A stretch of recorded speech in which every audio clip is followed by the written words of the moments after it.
माध्यमिक शिक्षा विभाग उत्तर प्रदेश के ई लर्निंग प्रोग्राम में बच्चों आपका स्वागत है। मैं प्रियंका जाखड़, प्रवक्ता भौतिक विज्ञान, राजकीय कन्या इंटर कॉलेज विजयनगर गाजियाबाद से।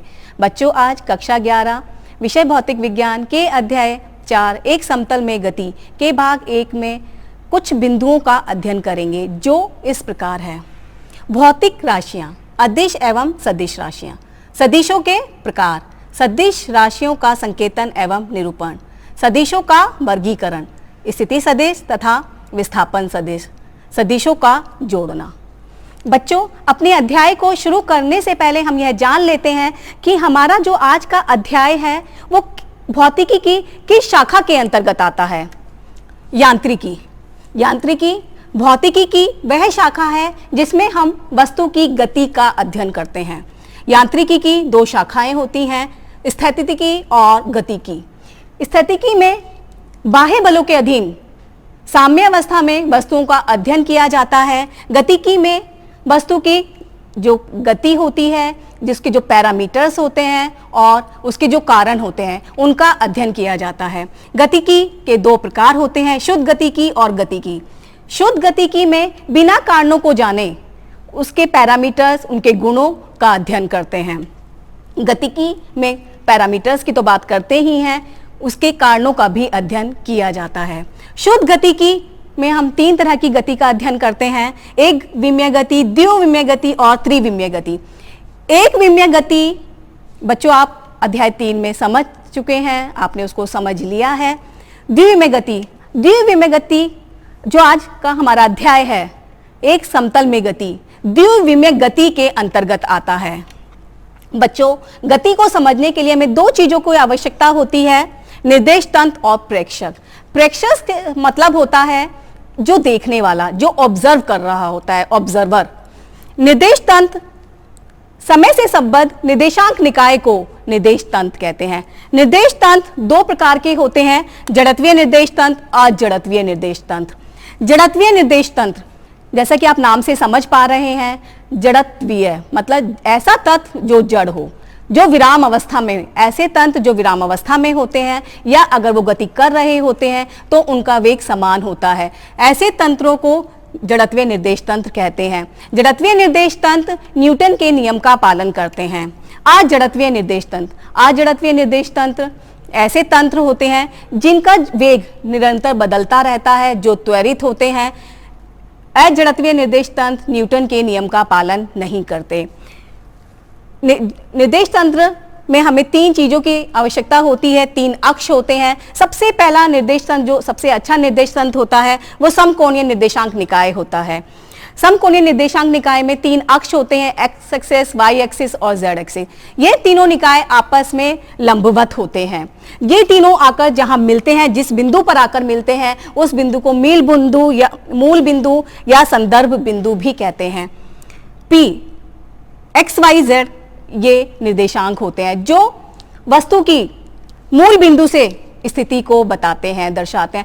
टाइम के साथ, समय के साथ वस्तु की जो स्थिति बदल रही होती है मूल बिंदु के सापेक्ष, उसके बारे में हमें जानकारी देते हैं।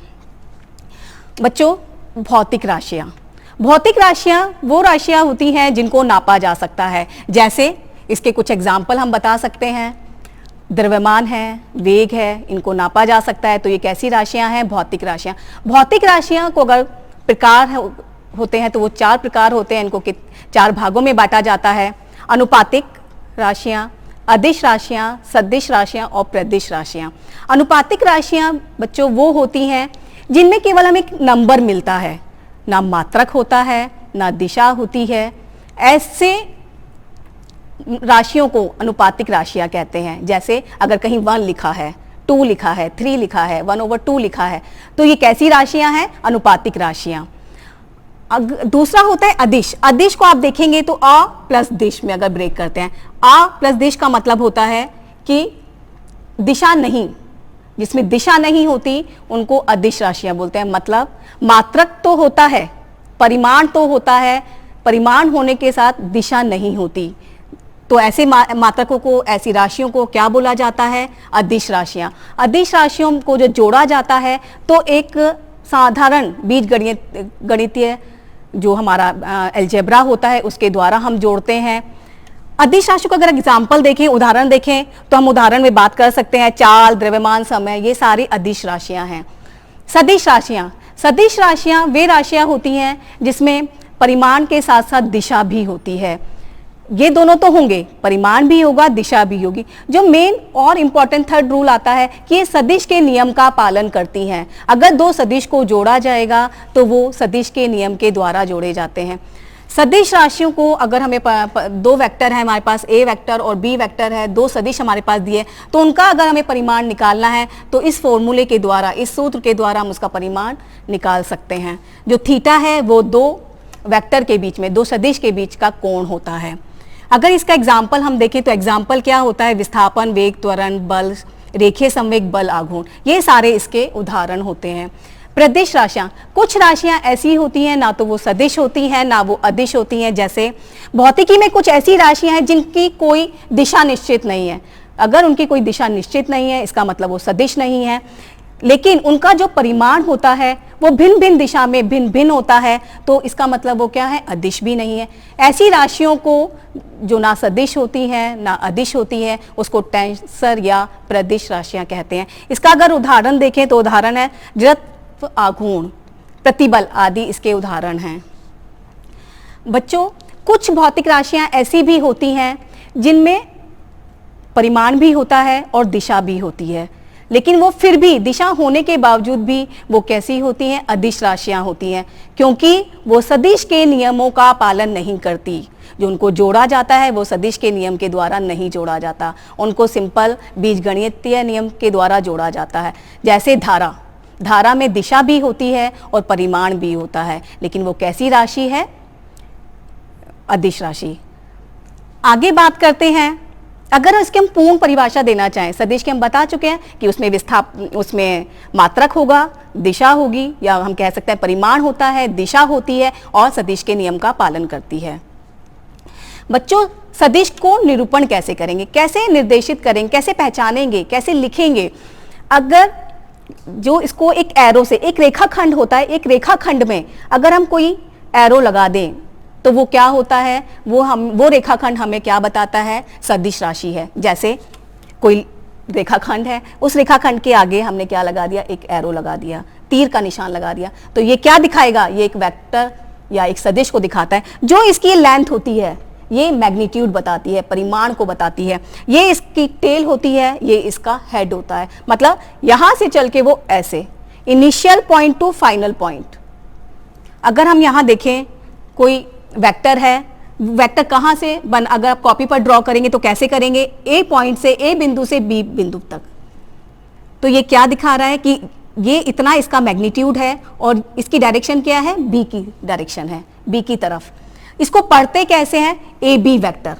ए बी के ऊपर अगर हमने वेक्टर लगा दिया, एक एरो लगा दिया, तो उसको क्या बोलते हैं, A B vector. A B vector के अगर ए बी के ऊपर वेक्टर एरो का निशान नहीं लगाते हैं तो इसका मतलब होता है मैग्नीट्यूड का, परिमाण। बच्चों, वेक्टर को बोल्ड लेटर से भी दिखाया जाता है, दर्शाया जाता है, या कभी कभी इटैलिक की फॉर्म में भी इसको लिखा जाता है। सदिश के दो प्रकार होते हैं।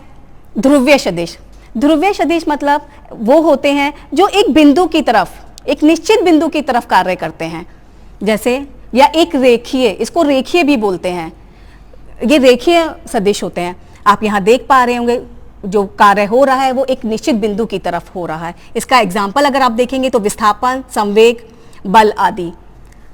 अक्षीय सदिश, अक्षीय सदिश मतलब वो सदिश जो एक अक्ष के तरफ कार्य करते हैं। जैसे दरवाजा होता है, दरवाजे का एक अक्ष होता है, तो वो दरवाजा उस अक्ष के चारों तरफ गति करता है, घूर्णन करता है। जैसे आप पढ़ेंगे तो क्या देखते हैं, वे सदिश जो घूर्णन अक्ष के अनुदेश कार्य करते हैं अक्षीय सदिश कहलाते हैं। इसके जो उदाहरण हैं, कोणीय वेग, कोणीय संवेग, बल, आघूर्ण आदि। बच्चों, हमने बताया था कि अगर हमें वेक्टर को या सदिश को जोड़ने के लिए जब हम फॉर्मूला लिख रहे थे तो उसमें एक एंगल आता है थीटा, तो वो थीटा के लिए कुछ तथ्य होते हैं। या वेक्टर को यूज करते हैं, सदिश को कुछ यूज करते हैं, तो कुछ तथ्यों का यूज करते हैं। जैसे अगर दो सदिश हमें दिए गए हैं, माना ए वेक्टर और बी वेक्टर, ए सदिश और बी सदिश। जो सदिश होते हैं उनको हम पैरेलली इधर से उधर मूव कराते हैं, विस्थापित करते हैं, तो उसके मान में चेंज नहीं होता, वो समान वेक्टर होते हैं। अगर हम ए वेक्टर को यहां से लेके ऐसे मूव करा दें, ऐसे ऐसे, तो क्या होगा, ए वेक्टर में कोई परिवर्तन नहीं होगा। क्यों? क्योंकि ना तो उसकी डायरेक्शन बदली, ना उसका मैग्नीट्यूड चेंज हुआ। बच्चों, जब हम उसके एंगल की बात करते हैं, एंगल की बात में क्या होता है कि एंगल जब भी बनेगा, जब हम दो वेक्टर को हेड टू हेड या टेल टू टेल मिलाते हैं, ज्वाइन करते हैं, तो उसके बीच में एंगल बनता है, कोण बनता है। वो कोण के लिए कंडीशन होती है, जब भी दो वेक्टर जुड़ेंगे तो दो तरह के कोण बनते हैं, एक बड़ा बनता है, एक छोटा बनता है। हम जब भी कोण को लेंगे तो वो छोटे वाले कोण को हम लेते हैं, जैसे दो वेक्टर हैं, यहां तो ये मिले ही नहीं है, ना हेड टू हेड मिला हुआ है, ना टेल टू टेल, तो क्या होगा, जब ये हेड नहीं मिले हैं, ना टेल से टेल मिली हुई है, तो क्या बोलेंगे कि इसके बीच में एंगल नहीं है, थीटा कितना है, 0। अगर हम बात करें इस वाले एंगल की, इस वाले वेक्टर बी वेक्टर ए दोनों की टेल टू टेल मिली है, जब टेल टू टेल मिली है तो इसके बीच में एंगल कितना रहेगा, 60, और एक दूसरा बाहर एंगल बनेगा, वो देखकर ही पता चल रहा है कि ये वाला कोण बड़ा कोण है, ये वाला कोण छोटा है। तो हम कौन सा कोण को कंसीडर करेंगे, कौन से कोण को मानेंगे, दो वेक्टर के बीच में जो छोटा होता है उसके लिए कंडीशन आएगी, वो अभी बता देंगे कि जो छोटा होगा, बड़े से को छोड़ देंगे, छोटे वाले कोण को हम मान लेकर चलेंगे। अब आते हैं इस वाले में, वेक्टर ए है, वेक्टर बी है, वेक्टर ए है, इसके बीच में जो कोण बन रहा है वो 90, और बाहर का जो कोण बनेगा वो बड़ा होगा, तो इसको हम छोड़ देंगे बड़े वाले कोण को। इन दोनों के बीच में कितने का कोण होगा, 90 डिग्री। अगर दो वेक्टर ऐसे लगे हैं, विपरीत एंटी पैरेलल है, या वो विपरीत दिशा में है उनकी डायरेक्शन, और एक पॉइंट पर मीट कर रहे हैं, जुड़े हुए हैं, तो क्या होगा, इसके बीच में दो एंगल बनेंगे, लेकिन दोनों एंगल कैसे होंगे, समान, 180 180। तो आप कोई सा भी एंगल ले सकते हो, क्योंकि दोनों कैसे हैं, बराबर। अगर आप इस कंडीशन को देखते हैं, वेक्टर ए वेक्टर बी, इसके अंदर ये कोण छोटा है, ये कोण बड़ा, ये वाला कोण हम नहीं लेंगे, क्योंकि ये क्या है, छोटे वाले कोण को लेंगे, ये बड़ा कोण है, ये छोटा है। तो एक कंडीशन हमें समझ में आ गई कि जब भी कोण होगा तो वो क्या होगा, 0 या 0 से बड़ा, या 180 के बराबर, या 180 से छोटा। तो एक कंडीशन आ जाती है दो सदिशों के बीच में, जब भी कोण बनेगा, 0 बनेगा या 0 से बड़ा बनेगा, 0 बनेगा या 0 से बड़ा बनेगा, या 180 से छोटा बनेगा या 180 के बराबर बनेगा। बच्चों, सदिशों का वर्गीकरण। नंबर 1, समान वेक्टर। वे वेक्टर हैं जिनके परिमाण और दिशाएं दोनों बराबर होती हैं, दोनों समान होती हैं, उनको समान वेक्टर कहते हैं, समान वेक्टर कहलाते हैं। जैसे वेक्टर ए वेक्टर बी, दोनों वेक्टर कैसे हैं, इनकी मैग्नीट्यूड भी समान है और दिशा भी समान है। तो लिखेंगे कैसे, वेक्टर ए बराबर वेक्टर बी। असमान सदिश, वे सदिश जिनके परिमाण समान होने पर दिशा अलग होती है या दिशा समान होने पर परिमाण अलग होते हैं, ऐसे वेक्टर को असमान सदिश कहते हैं। वेक्टर ए वेक्टर बी, दो वेक्टर हैं, दोनों के मैग्नीट्यूड परिमाण अलग अलग हैं, लेकिन दिशा कैसी है, समान। तो ये कैसे वेक्टर होंगे, कैसे पढ़ेंगे इनको, ये समान वेक्टर है, पढ़ेंगे कैसे, लिखेंगे कैसे। Vector A is not equal to vector B. यहां देखते हैं मैग्नीट्यूड तो समान है, लेकिन दिशा कैसी है, अलग अलग है। विपरीत वेक्टर, ऐसे वेक्टर जिनके परिमाण तो बराबर होते हैं लेकिन दिशा विपरीत होती है, जैसे वेक्टर ए वेक्टर बी, दोनों के मैग्नीट्यूड, दोनों के परिमाण समान है लेकिन दिशा कैसी है, विपरीत है। लिखेंगे कैसे, vector A is equal to minus vector B. ये जो माइनस का निशान आता है, यह विपरीत, दिशा अपोजिट होने की वजह से, दिशा विपरीत होने की वजह से आता है। एकांक वेक्टर, ऐसा वेक्टर जिसका परिमाण 1 होता है। यह वेक्टर मात्रकहीन होता है, विमाहीन होता है, इसमें केवल दिशा होती है। इसको कैप से प्रदर्शित करते हैं। ए के ऊपर कैप लगा दें या हेड कहते हैं, उससे प्रदर्शित किया जाता है। जैसे ये वेक्टर ए है, इसका अगर हमें यूनिट वेक्टर निकालना है तो कैसे निकालेंगे, वेक्टर ए के ऊपर cap equal to A vector over modulus of vector A. Modulus क्या होता है, जो ये मॉडुलस है, मॉडुलस में होता क्या है कि कोई वेक्टर, कोई फोर्स हमें दिया गया है, जैसे बल बराबर 10 न्यूटन पूर्व की दिशा में, ईस्ट की डायरेक्शन में, तो हम क्या लेंगे? जो मॉडुलस से मतलब होता है केवल वो संख्या से मतलब होता है, आंकिक मान से मतलब होता है, उससे उसको दिशा से, मात्रक से, अगर वहां माइनस भी निशान होता है तो उससे मतलब नहीं होता है। किसी भी वेक्टर को अगर उसके मॉडुलस से डिवाइड कर दें तो यूनिट वेक्टर मिलता है। यूनिट वेक्टर की एक बहुत अच्छी क्वालिटी होती है, एक विशेषता होती है, अगर इसको किसी सदिश से मल्टीप्लाई कर दें तो अदिश से मल्टीप्लाई कर दें तो वो सदिश बन जाता है। मतलब क्योंकि अदिश कैसा होता है, उसमें परिमाण तो होता है, दिशा नहीं होती। दिशा से जब इससे मल्टीप्लाई करेंगे किसी अदिश राशि में तो क्या होगा? परिमाण के साथ उसको क्या मिल जाती है? दिशा भी मिल जाती है। अगर किसी अदिश को के साथ यूनिट वेक्टर की मल्टीप्लाई की तो वो क्या हुआ? सदिश। ऐसे वेक्टर को यूनिट वेक्टर कहते हैं, जो अदिश वेक्टर को भी सदिश बना दे। शून्य वेक्टर, ऐसा वेक्टर जिसका परिमाण 0 होता है, मतलब जो उसका इनिशियल पॉइंट होता है और जो उसका फाइनल टर्मिनल पॉइंट होता है, दोनों अगर कॉन्साइड कर जाएं, समपाती हो, तो वैसे ऐसे वेक्टर को क्या बोलते हैं? Null vector. ये दो वेक्टर हैं, वेक्टर ए, वेक्टर बी। कैसे लिखेंगे? वेक्टर ए बराबर minus vector B, minus B को इधर लाएंगे तो वो प्लस का हो जाएगा। Vector A plus vector B बराबर 0। 0 नहीं बोलेंगे, क्या बोलेंगे? 0 वेक्टर या नल वेक्टर बोला जाता है। समतलीय वेक्टर, समतलीय वेक्टर वो वेक्टर होते हैं, समतलीय मतलब समान तल, ऐसे वेक्टर जो समान तल में खींचे जाते हैं। जैसे कि हमारे पास 3 वेक्टर हैं, ये टीवी की स्क्रीन में खींचे हुए हैं, अगर आप कॉपी पर बनाएंगे तो वो कॉपी का तल होता है, तो एक ही तल में खींचे गए वेक्टर को समतलीय वेक्टर कहते हैं। जैसे हमारे पास 3 वेक्टर ये दिए गए हैं। को इनिशियल वेक्टर वो वेक्टर होते हैं जिनका जो इनिशियल पॉइंट होता है, प्रारंभिक बिंदु होता है, वो एक जगह होता, समान होता है सारे वेक्टर का, तो उसको क्या बोलते हैं? को initial vector.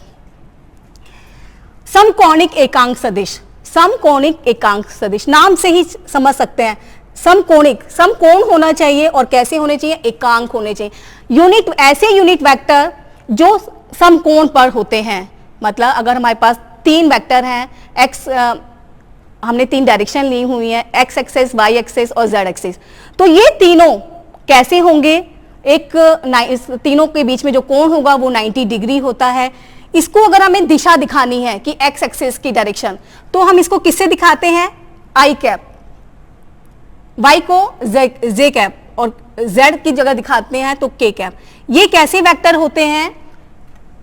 Orthogonal unit vector. यदि 2 या 2 से अधिक एकांक वेक्टर जो एक दूसरे से लंबवत होते हैं, एकांक वेक्टर हो, 2 या 2 से अधिक हो और वो कैसे हो? लंबवत हो, तो उन्हें समकोणिक एकांक सदिश कहते हैं। स्थिति सदिश, पोजीशन वेक्टर, वह वेक्टर जो किसी वस्तु की मूल बिंदु के सापेक्ष उसकी पोजीशन को, उसकी स्थिति को प्रदर्शित करता है। यह हमारे पास निर्देश तंत्र है, निर्देशांक, यहाँ पर एक्स वाई जेड हमारे पास निर्देशांक दिए हुए हैं। तो यह बताता है, ये वेक्टर, ये जो आर है, ये क्या है? Position vector. ये क्या बताता है कि ऑब्जेक्ट या कोई वस्तु टाइम के साथ, जैसे जैसे टाइम चेंज होगा, कि उसकी पोजीशन क्या है, एक्स एक्सिस में, वाई एक्सिस में या जेड एक्सिस में, वो किस पोजीशन पर है, किस स्थिति पर है, वो किसके सापेक्ष? मूल बिंदु के सापेक्ष स्थिति को जो प्रदर्शित करता है उसको स्थिति सदिश कहते हैं। विस्थापन सदिश, विस्थापन सदिश अभी हमने स्थिति सदिश पढ़ा था। अगर कोई ऑब्जेक्ट इनिशियल पॉइंट पहले एक बिंदु से दूसरे बिंदु तक जाता है तो क्या होता है? यहां आप देखेंगे, सपोज करो पहले एक पॉइंट यहां था, ऑब्जेक्ट यहां था, यहां से वो, और एक पॉइंट यहां पर है। पहले जो वो गया, यहां से वो ए से बी की तरफ गया, तो कैसे गया? ए से बी, उसको टाइम लगा, ए से बी जाने में उसको टाइम लगेगा। हमने कहा डेल्टा टाइम में वो कितना चला, कितनी जो चला, जिस डायरेक्शन में चला, हमें 2 चीज मिलेंगी, डायरेक्शन भी मिलेगा और परिमाण भी मिलता है। जो हमारा विस्थापन सदिश होता है वो यह बताता है कि मूल बिंदु से कोई वस्तु कितना और किस दिशा में विस्थापित होती है। जैसे हम यहां देखते हैं, ये ए पॉइंट और यहां बी पॉइंट, इसका पोजीशन वेक्टर R1, इसका पोजीशन वेक्टर R2। अगर हम यहां इनका गैप देखें कितना चला, एक्स एक्सिस में कितना डेल्टा एक्स, अगर हम वाई एक्सिस में देखें, वाई एक्सिस में देखेंगे तो ये आ जाता है डेल्टा वाई। ये जो चेंज आया वो क्या आया, डेल्टा वाई, टाइम के साथ जो चेंज आता है पोजीशन में। अगर हम इसको निकालना चाहेंगे एक्स एक्सिस, वाई एक्सिस और जेड एक्सिस, ए बी, हमें क्या करना है, पोजीशन देखनी है, कैसे चल रहा है ऑब्जेक्ट, ए से बी की तरफ जा रहा है, तो ए बी क्या करेंगे, तो उसको अगर हमें पोजीशन चेंज आना, चेंज मतलब ओ से ए और ओ से बी, दोनों का डिफरेंस क्या हो जाएगा, b माइनस ए करते हैं, जो बाद में होता है उसको पहले लिखा जाता है और जो पहले लिखा जाता है उसको बाद में, ओ बी माइनस ओ ए, जो उसकी पोजीशन हमें मिलेगी वो क्या मिलेगी, O B minus O A. A B को डेल्टा आर से शो किया है, वो वैल्यू यहां रख देंगे, ओ बी को R2 से, वेक्टर R2 से, और ओ ए को वेक्टर R1 से। वेक्टर R1 को हम क्या बताते हैं, वेक्टर R1, अगर हम इसके निर्देशांक निकालना चाहें, एक्स एक्सिस में हमने कहा ये 3 डायमेंशन है, ये 2 डायमेंशन में है, अगर 2 डायमेंशन में है तो क्या होगा, केवल 2 निर्देशांक होंगे, हमने कहा एक्स वाई प्लेन में है तो केवल एक्स और वाई होगा। अगर हमने कहा ये 3 डायमेंशन में है तो एक्स, वाई और जेड तीनों कोऑर्डिनेट आते हैं। यहां पर x1 और y1 लिया गया है, इसका मतलब जो इसके निर्देशांक हैं वो क्या होंगे, x1 और y1। यहां देखिए, यहां x1 और इसकी वजह से क्या आया, y1। तो r1 वेक्टर को हम कैसे लिख सकते हैं कि x की डायरेक्शन में कितना चला, x1 i कैप दिशा दिखा रहा है, कितना चला x1, और y की दिशा में अगर देखेंगे तो y1 j कैप, वो ये दिशा को दिखाता है। r2 को भी आप ऐसे लिख सकते हैं, इन दोनों को जो चेंज देखेंगे तो माइनस करेंगे तो इस फॉर्म में आ जाएगा। अब क्या करेंगे, जो समान होते हैं वेक्टर को जब भी जोड़ा जाता है तो उनको समान, उनकी प्रकृति कैसी होनी चाहिए, समान, मात्रक कैसा होना चाहिए, समान होना चाहिए। अब क्या होगा, यहाँ i और i दिशा समान है और ये कैसे है, x एक्सिस की तरफ है तो लाएंगे तो i कैप कॉमन आ जाएगा, x2 minus x1 plus y2 minus y1 j cap. नीचे आते हैं तो इसको क्या लिख सकते हैं, डेल्टा x, और इसको क्या लिख सकते हैं, डेल्टा y। तो ये क्या है, इस प्रकार सदिश डेल्टा r के x और y के दिशाओं में क्या है, ये कंपोनेंट्स हैं। इसको अगर हम इसे, अभी तो हमें ये वेक्टर फॉर्म में मिला है, हम क्या चाहते हैं, इसका परिमाण निकालना चाहते हैं कि कितना विस्थापित हुआ, कितना विस्थापित हुआ और किस दिशा में विस्थापित हुआ, दोनों चीज हमें पता चलती हैं। कितना विस्थापित हुआ तो हम मैग्नीट्यूड निकाल देंगे, कैसे निकालेंगे, इसका स्क्वायर प्लस इसका स्क्वायर का अंडर रूट, वैल्यू रखेंगे। सदिशों का जोड़ना, 2 या 2 से अधिक सदिशों को तभी जोड़ा जा सकता है जब उनकी प्रकृति समान होती है, उनका मात्रक समान होता है और वो एक ही प्लेन में होते हैं। जो सदिशों का जोड़ है वो क्रम विनिमय नियम का पालन करते हैं। नंबर 1, कैसे, क्रम विनिमय नियम मतलब कम्यूटेटिव लॉ, कैसे, a plus B equal to होता है b प्लस ए। जैसे हमारे पास अगर 2 वेक्टर दिए गए हैं, वेक्टर a और वेक्टर b, इसको हमें जोड़ना है। अगर हमने जोड़ा, वेक्टर a में वेक्टर b जोड़ा तो इसका जो रिजल्टेंट मिलेगा वो हमें क्या मिलता है, vector a plus vector b। अगर हम बात करें कि वेक्टर b में इस बार हमें वेक्टर a जोड़ना है, वेक्टर b में हमने वेक्टर a को जोड़ा तो हमें जो रिजल्टेंट मिलेगा वो क्या मिलेगा, vector b plus vector a। दोनों जो रिजल्टेंट होंगे वो आपस में बराबर होंगे, तो ऐसा नियम को क्या बोलते हैं, कम्यूटेटिव लॉ। अगर हम सेकेंड नियम की बात करें, जो योग होता है, सदिश योग होता है, वो सहचर्य नियम का पालन करता है।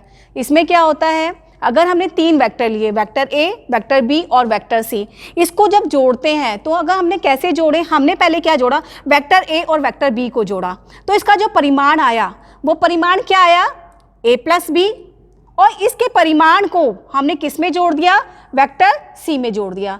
तो अब जो हमें परिमाण मिलेगा वो क्या मिलेगा, vector a plus vector b, ये टोटल हमें ये मिल जाएगा। अगर हम देखना चाहते हैं कि इस बार हम क्या करें, वेक्टर b और वेक्टर c को जोड़ें, हमने क्या किया, वेक्टर b और वेक्टर c को जोड़ा, इसको और इसको जोड़ेंगे तो इन दोनों का रिजल्टेंट हमें क्या मिलेगा, ये वेक्टर b को जोड़ेंगे और वेक्टर c को, तो इसका रिजल्टेंट मिला ये, तो क्या है, b प्लस c।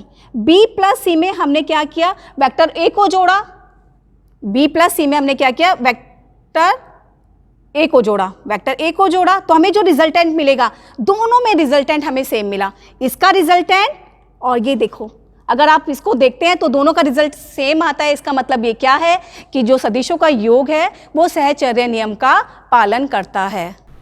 बच्चों, सदिशों को जोड़ने के लिए 3 विधियों का प्रयोग किया जाता है। त्रिभुज विधि, बहुभुज विधि, समांतर चतुर्भुज विधि। त्रिभुज विधि का प्रयोग 2 सदिशों को जोड़ने के लिए किया जाता है। अगर हमारे पास 2 सदिश हैं तो क्या होगा, किसी कण पर 2 सदिशों को, किसी भी क्षण 2 सदिशों के परिमाण और दिशा को किसी त्रिभुज के 2 क्रमागत भुजाओं, जैसे कि 2 क्रमागत भुजाओं का जो योग होगा वो त्रिभुज की तीसरी भुजा के परिमाण के बराबर होगा, बट इसकी दिशा जो होगी वो विपरीत होती है। जैसे हम यहाँ देखते हैं, सबसे पहले दिए गए वेक्टर को, हमारे पास 2 वेक्टर दिए गए हैं, वेक्टर ए और वेक्टर बी। दिए गए वेक्टर ए को खींचते हैं, जो उसकी दिशा है उसी परिमाण के साथ और उसी दिशा के साथ वेक्टर ए को खींचते हैं। वेक्टर ए के शीर्ष से दिए गए वेक्टर दी गई दिशा में वेक्टर बी को खींचते हैं। तीसरी भुजा के लिए वेक्टर ए के टेल से वेक्टर बी के शीर्ष तक एक सदिश खींचते हैं, जिसको किससे प्रदर्शित करते हैं, वेक्टर आर से। ये वेक्टर आर रिजल्टेंट वेक्टर होता है, इन दोनों वेक्टर का योग होता है, जिसको क्या कहते हैं, वेक्टर आर बराबर vector A plus vector B. बच्चों, ये त्रिभुज हमें मिल गया। अगर हमें इसका मैग्नीट्यूड निकालना है, ये जो रिजल्टेंट है इसका अगर हमें मैग्नीट्यूड निकालना है तो हम कैसे निकालेंगे, क्योंकि इन दोनों वेक्टर के बीच में एंगल क्या है, थीटा बना है। तो हम क्या करते हैं, इस जो वेक्टर है इस वेक्टर को आगे बढ़ाते हैं। कहां तक बढ़ाया, पी एन तक। क्यू से एक लंब डालते हैं, क्यू एन पॉइंट एन बिंदु पर डालते हैं। अब हमें ये क्या मिल जाता है, एक समकोण त्रिभुज मिल जाता है। समकोण त्रिभुज मिलने से हमें क्या होता है कि हम इसमें पाइथागोरस थ्योरम लगा सकते हैं। पाइथागोरस थ्योरम के लिए हमें क्या चाहिए, कर्ण चाहिए होता है, लंब चाहिए होता है और आधार चाहिए होता है। कर्ण तो हमारे पास है वेक्टर आर, हमारे पास लंब नहीं है और आधार का ये पोर्शन हमारे पास नहीं है। तो हम क्या करेंगे, सबसे पहले इस लंब की वैल्यू निकाल लेते हैं और इस जो आधार का जो बचा हुआ पोर्शन है उसको निकाल लेते हैं। कैसे निकालते हैं, त्रिभुज क्यू पी एन में हम, ये एंगल थीटा है तो हम कैसे निकालेंगे, ये लंब चाहिए तो कैसे निकालते हैं, कर्ण और लंब के बीच में रिलेशन से निकालते हैं। तो क्या मिलता है, बी साइन थीटा। अगर इसको हम निकालें तो हमें क्या मिलता है, इन दोनों के रिलेशन से बी कॉस थीटा। अब हमारे पास कर्ण भी है, लंब भी है और आधार भी है। इसको सीधे इस फॉर्मूले में पुट कर देते हैं। जब हम पुट करते हैं तो सॉल्यूशन करने के बाद, हल करने के बाद हमें मिलता है आर स्क्वायर बराबर A square plus B square plus 2ab cos theta. Theta क्या है, इन दोनों वेक्टर के बीच में जो एंगल बना है वो होता है। बच्चों, अभी हमने त्रिभुज विधि में देखा था कि एक फॉर्मूला हमारे पास निकल कर आया था, वो क्या था, आर बराबर under root A square plus B square plus 2ab cos theta. इसको हम संगत घटकों के जोड़ के द्वारा भी निकाल सकते हैं। इसके एक और विधि है, इसके द्वारा भी हम समझ सकते हैं। कैसे, अगर सपोज करो हमारे पास 2 सदिश हैं, वेक्टर ए और वेक्टर बी, और इनके जो क्रमशः जो इनके घटक हैं वो ax और ay हैं। ए के वेक्टर ए के ये दोनों घटक हैं और वेक्टर बी के bx और by घटक हमारे पास हैं। तो हम कैसे, घटक हम होते कैसे हैं, कैसे निकालते हैं, जैसा कि हमने पोजीशन वेक्टर में देखा था। अगर सपोज करो हमने माना कि हमारे पास बी वेक्टर है तो उसके क्या घटक होंगे, x डायरेक्शन में bx हो जाएगा और y डायरेक्शन में by हो जाएगा। अब हम इस डायग्राम पर आते हैं तो हमारे पास a जो वेक्टर है वो x डायरेक्शन में है, तो इसका तो एक ही घटक होगा, y घटक इसका 0 होगा, क्योंकि y डायरेक्शन में इसके कोई भी इसकी पोजीशन नहीं है, केवल किस डायरेक्शन में है, इसका x डायरेक्शन में, तो ax इसका घटक होगा। अगर हम वेक्टर b की बात करें तो वेक्टर b की दो x एक्सिस में भी होगा और y एक्सिस में भी घटक होगा। तो bx तो x एक्सिस में है और जो by होगा वो y डायरेक्शन में होगा। इसका जो ये रिजल्टेंट है वो किसके बराबर होगा, vector a plus vector b के बराबर होगा। अगर हम यहाँ देखें, वेक्टर a को हम कैसे तोड़ सकते हैं घटकों के रूप में, ax i cap plus ay j cap, और वेक्टर b को भी सिमिलरली ऐसे ही तोड़ सकते हैं। r बराबर भी हमने देखा था, रिजल्टेंट किसके बराबर आता है, इसकी वैल्यू हमने यहाँ पुट कर दी, वेक्टर a और वेक्टर b की हमने यहाँ वैल्यू पुट की। वैल्यू पुट करके हम क्या करते हैं कि वेक्टर जो समान प्रकृति के होते हैं, समान मात्रक के होते हैं, उनको जोड़ सकते हैं। तो वेक्टर ये दोनों समान प्रकृति के हैं, तो ax plus bx i cap, ay plus by j cap. आगे हमारे पास ये क्या हो जाएगा, rx, और ये क्या हो जाता है, ry। हमने कहा था जैसे कि क्योंकि जो a वेक्टर है वो केवल x डायरेक्शन में है, तो ax बराबर a और ay बराबर 0, इसका जो मैग्नीट्यूड होगा, क्योंकि y डायरेक्शन में है नहीं तो 0 हो जाएगा। अगर हमें bx की वैल्यू निकालनी है तो bx की वैल्यू हम कैसे निकालेंगे, अगर ये हॉरिजॉन्टल से थीटा एंगल बना रहा है तो हम जो हमारे पास ट्रिग्नोमेट्री के कुछ फॉर्मूले होते हैं उनसे कैसे निकाल सकते हैं, वो हमें रिलेशन के थ्रू हम निकाल सकते हैं। हमारे पास ये है और हमें इसकी वैल्यू निकालनी है, तो हम कैसे निकालेंगे, हमारे पास आ जाएगा b cos थीटा। अगर हम बात करें, क्योंकि यहाँ पे देखो, अगर हम एक परपेंडिकुलर, यहाँ पर भी एक परपेंडिकुलर ड्रॉ कर लें, जैसे यहाँ हमने परपेंडिकुलर ड्रॉ किया है, तो हम कैसे निकाल सकते हैं? हमें ये वाला वेक्टर चाहिए, तो कैसे निकालेंगे? B cos theta. और अगर बी वाई की बात करें तो क्या हो जाएगा? ये बी कॉस थीटा और ये वाला क्या हो जाएगा? B sine theta. इनकी वैल्यू हम पुट अप कर देंगे, जब वैल्यू पुट कर देंगे तो हमें हमारे पास क्या मिलेगा? आर बराबर आ जाएगा अंडर रूट आर एक्स का स्क्वायर प्लस आर वाई का स्क्वायर। अगर इसकी वैल्यू हम यहाँ रख दें तो हमें क्या मिलता है? सॉल्व करने पर हमारे पास क्या आ जाता है? आर बराबर under root A square plus B square plus 2ab cos theta. ये हमारा मैग्नीट्यूड जो कि त्रिभुज विधि से निकला था, सेम इस वाली विधि से भी यहाँ निकल जाता है। अगर हम डायरेक्शन देखना चाहते हैं तो डायरेक्शन क्या होती है? जो लंब बटे आधार आर वाई बटे आर एक्स की वैल्यू पुटअप करेंगे तो जैसा हमें वहाँ मिला था सेम वैल्यू, वो हमें यहाँ भी मिल जाती है।